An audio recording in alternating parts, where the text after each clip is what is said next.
Bab 64. Diunggah oleh baca suara. Selama beberapa minggu terakhir, tidak ada hal penting yang terjadi, namun saya tetap cukup sibuk untuk tidak punya waktu untuk mengunjungi keluarga saya. Tugas komite disipliner menghabiskan seluruh sisa waktu saya yang tidak ditujukan untuk sekolah dan pelatihan. Kelas yang saya ajar memiliki waktu yang lebih sulit daripada yang saya harapkan ketika datang ke pelatihan yang berbeda, yang saya memutuskan untuk menyebutnya. Seluruh aspek memfokuskan mana menjadi satu titik terbukti sulit untuk semua augmenter di kelas sementara menyerap kembali mantra yang disulap adalah tugas yang bahkan lebih sulit bagi para ahli sulap.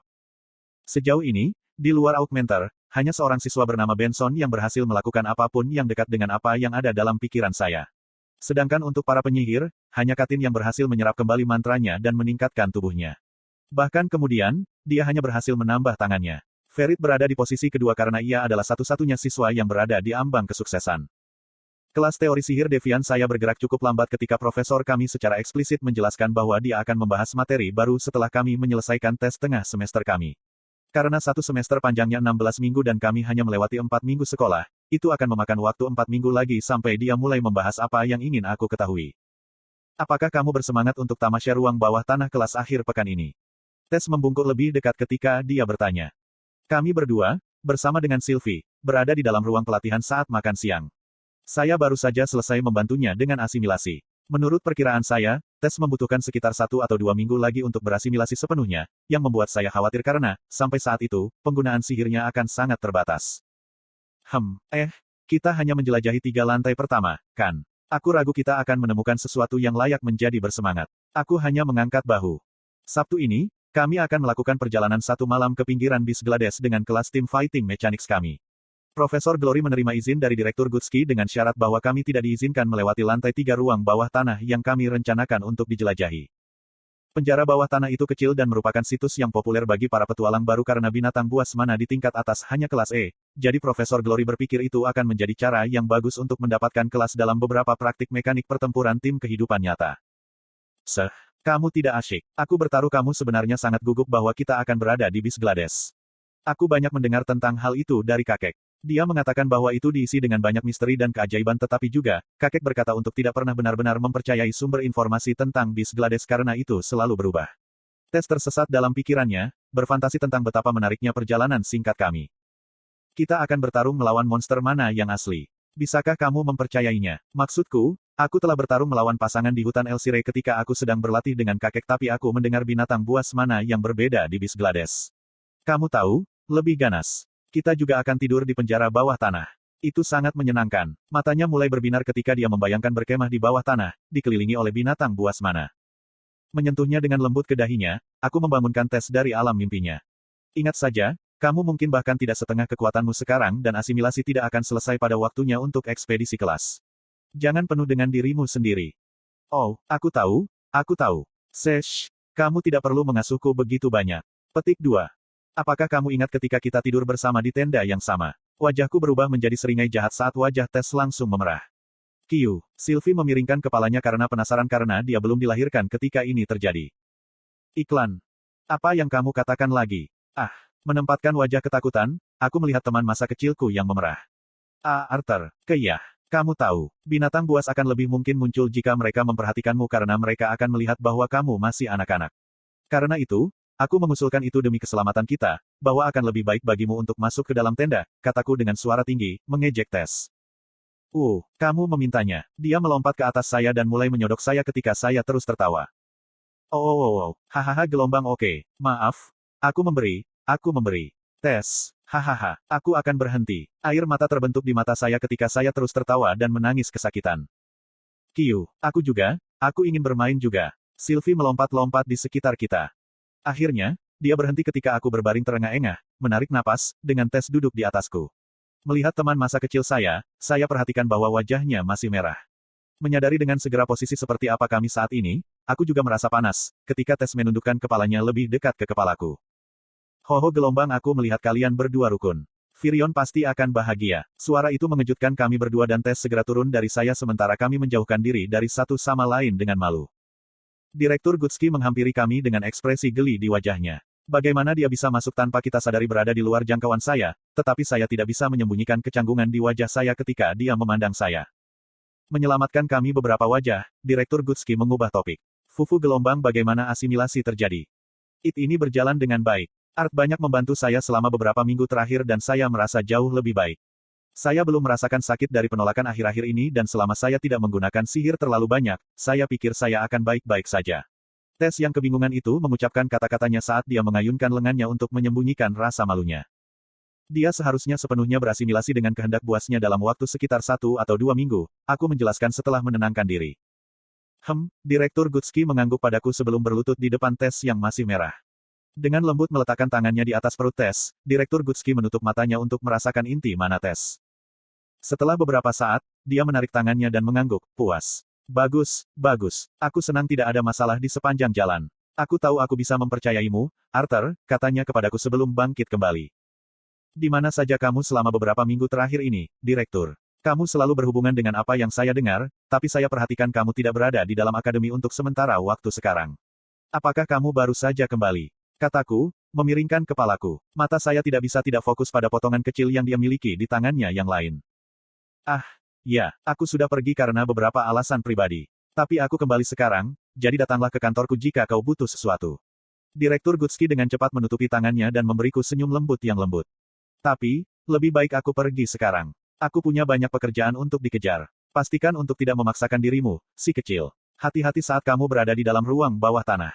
Seseorang seharusnya tidak pernah meremehkan bahkan binatang buas mana tingkat terendah, Direktur Gutski dengan lembut menepuk rambut Tes sebelum menghilang dengan gumpalan. Jadi apa rencanamu setelah ini? Tesia berkata, berusaha memecah keheningan yang canggung yang ditinggalkan direktur itu kepada kami. Setelah kelas, ada pertemuan darurat untuk komite disiplin sejak Curtis, Claire dan aku akan berada jauh dari kampus selama akhir pekan. Kita harus bekerja pada beberapa detail seandainya darurat muncul sementara kita tidak di sini. Setelah itu, aku mungkin akan pulang ke rumah untuk pertama kalinya sesaat dan tidur di sana. Aku akan kembali ke kampus besok pagi tepat waktu untuk pergi bertamasya. Bagaimana denganmu? Kataku sambil bersandar. Yah, Profesor Glory mengatakan tidak akan ada kelas hari ini karena dia ingin kita beristirahat sebelum tamasya besok jadi aku bebas sampai pertemuan OSIS. Kita harus membahas beberapa hal dalam agenda sejak kedua Clive dan aku juga tidak akan ada di sana. Tes merespons dengan lebih tenang sekarang. Aku harus mengakui bahwa dia terlihat sangat imut, duduk di tanah dan bermain dengan cakar Sylvie. Setelah menghabiskan sedikit lebih banyak waktu berbicara dengan Tes, saya akhirnya harus pergi untuk pergi ke kelas saya yang tersisa. Meskipun kami tidak memiliki kelas Team Fighting Mechanics kami, dua kelas saya yang lain sepertinya berlarut-larut karena kami sudah mulai meninjau ujian tengah semester kami. Itu akan menjadi hari ini, kelas. Ingatlah untuk mengikuti pelajaranmu alih-alih menunda-nunda dan menjejalkan semuanya malam sebelumnya. Aku tahu kalian semua suka melakukan itu, Profesor Miner berkata dengan sinis ketika dia membagikan beberapa lembar ulasan tentang dasar formasi mantra. Setelah kelas terakhir saya selesai, saya berjalan dengan susah payah menuju ruang komite disiplin dengan Sylvie sangat membebani kepala saya malam ini. Aku percaya kalian semua akan bisa mengendalikan akademi saat kita bertiga keluar. Kita sudah melalui beberapa prosedur darurat selama 2 minggu terakhir ini jadi aku yakin semuanya akan baik-baik saja. Seperti yang kalian semua tahu, Kai memegang kendali saat aku keluar. Ingat bahwa Direktur Gutski kembali dan berada di kampus, jadi jika keadaan memburuk, jangan ragu untuk mendapatkan bantuannya, walaupun, kecuali itu serius, aku ragu akan ada menjadi suatu keharusan. Diberhentikan. Claire bertepuk tangan saat kami semua bangkit. Maksudku, Arthur, aku ingin latihan lain cocok denganmu. Theo meletakkan tangan di pundakku ketika aku menuruni tangga. Tidak, sekarang giliranku. Kamu kalah darinya terakhir kali jadi aku bisa mencoba sekarang. Itu tidak masuk hitungan. Itu keberuntungan yang baru saja dia dapatkan, itu saja. Theo membantah, wajahnya merah karena marah dan malu. Tidak bisa, Theo, Doradrea. Aku akan pulang ke keluargaku malam ini. Sopirku sudah menungguku di luar akademi, aku mengangkat bahu, melompat menuruni tangga tanpa memberi mereka waktu untuk meyakinkan aku untuk tinggal. Kamu memiliki cincin perlindungan yang ayah berikan padamu, kan? Gunakan segera jika kamu merasa sedang dalam kesulitan. Berjanjilah padaku, oke. Aku mendengar Curtis dengan cemas mengomeli adik perempuannya. Kami akan berangkat pagi-pagi besok jadi malam ini mungkin terakhir kali dia bisa melihatnya sampai kami kembali hari Minggu malam. Katin hanya merespons dengan anggukan diam, wajahnya tanpa ekspresi seperti biasanya. Dia memergoki saya memandang mereka berdua dan dengan cepat memalingkan muka. Curtis meninggalkan saudara perempuannya dan berjalan ke arahku. Aku akan menemuimu besok pagi, Arthur. Aku mendengar Profesor Glory sedang berpikir untuk menugaskan tim. Mari bergabung dengan tim yang sama jika kita bisa, katanya, memberiku tinju di lengan. Iya, kedengarannya bagus, aku mengangguk ramah. Sebelum berjalan keluar, aku memberi selamat tinggal pada semua orang. Di luar sudah cukup gelap dengan satu-satunya sumber cahaya yang berasal dari cahaya lembut bola yang mengambang. Lapangan kampus memancarkan perasaan yang sangat mistis di malam hari, sama sekali berbeda dari bagaimana dunia ini dalam kehidupan saya sebelumnya.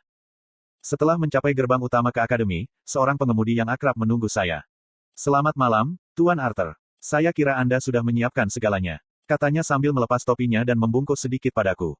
"Iya, rapat itu agak terlambat, jadi mari kita segera pergi." Aku naik kereta setelah sopirku membukakan pintu untukku.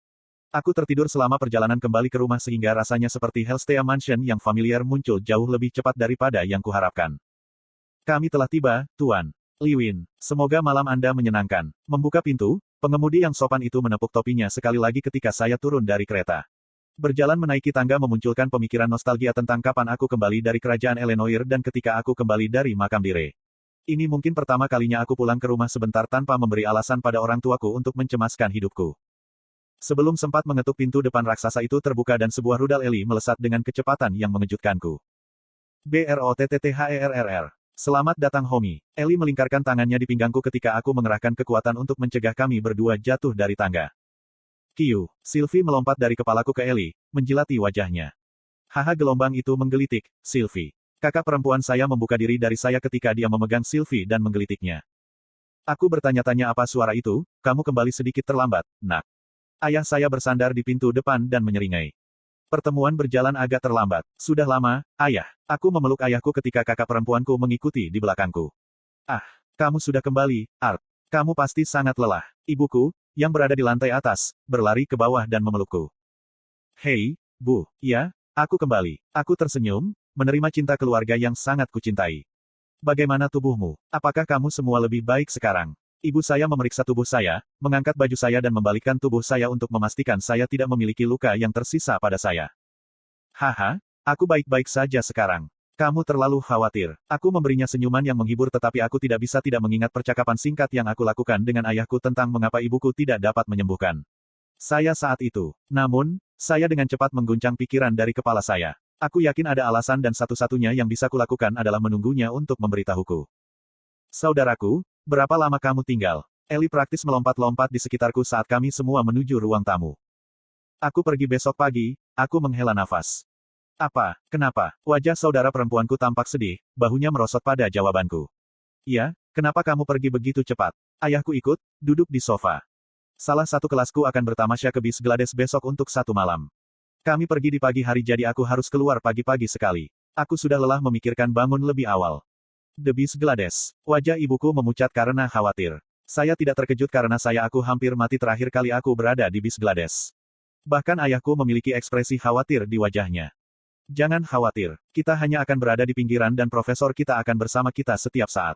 Selain itu, aku masih memiliki cincin itu." Aku mengeluarkan cincin yang diberikan keluarga Hellstea dari Kamisaku. Cincin itu menggunakan sirkulasi mana untuk menunjukkan ke pemegang cincin lain apakah aku masih hidup atau tidak. Saya menyimpannya saat masih di sekolah karena saya tidak benar-benar membutuhkannya tetapi saya membawanya untuk berjaga-jaga. "Tapi tetap saja, apakah wajib bagimu untuk pergi?" Ibuku mengerutkan alisnya, kekhawatiran menolak untuk meninggalkan wajahnya. "Kita akan baik-baik saja. Ini salah satu ruang bawah tanah peringkat terendah dan kita tidak diizinkan pergi ke bawah lantai 3 pula." Aku menghibur ibuku. Dia masih tidak sepenuhnya bahagia dengan seluruh situasi tetapi dia hanya diam, memberi saya anggukan ragu-ragu. Kami berempat menghabiskan beberapa jam lagi untuk mengejar ketinggalan sementara Sylvie tertidur di pangkuan Eli. Eli tampaknya baik-baik saja di sekolah khusus wanita, sementara ayah dan ibuku masih terlihat sangat sehat dan saling mencintai. Baru beberapa minggu sejak terakhir saya melihat mereka, jadi tidak ada kejutan sama sekali. Ketika saya bertanya di mana keluarga Hellstea berada, ayah berkata bahwa Vincent dan Tabitha sama-sama keluar selama beberapa hari dalam perjalanan bisnis ke kota lain. Akhirnya, orang tua saya mengantar adik saya dan saya ke kamar kami karena sudah agak terlambat. Saya hampir tertidur ketika mandi dan setelah mengeringkan diri, aku hanya bisa menghela nafas lega ketika aku tenggelam ke tempat tidur. Senang bisa kembali ke rumah. Sebelum aku merasa terlalu nyaman, serangkaian ketukan terdengar dari pintu. Aku menoleh, terlalu lelah untuk bangun, dan aku melihat kepala kecil mengintip dari sisi lain pintu. Bisakah aku tidur denganmu malam ini, kakak?" Eli berjalan dengan tangannya menempel pada boneka binatang. "Tentu." Aku tersenyum, mengangkat selimut di sampingku supaya dia bisa masuk. "Hehe, Yai." Eli melompat ke tempat tidur, membuat dirinya nyaman. Tempat tidur itu lebih dari cukup besar untuk kami berdua, tetapi dia berlari mendekat dan menatapku. "Selamat malam." Menepuk-nepuk kepala adik perempuanku, kami berdua tertidur lelap.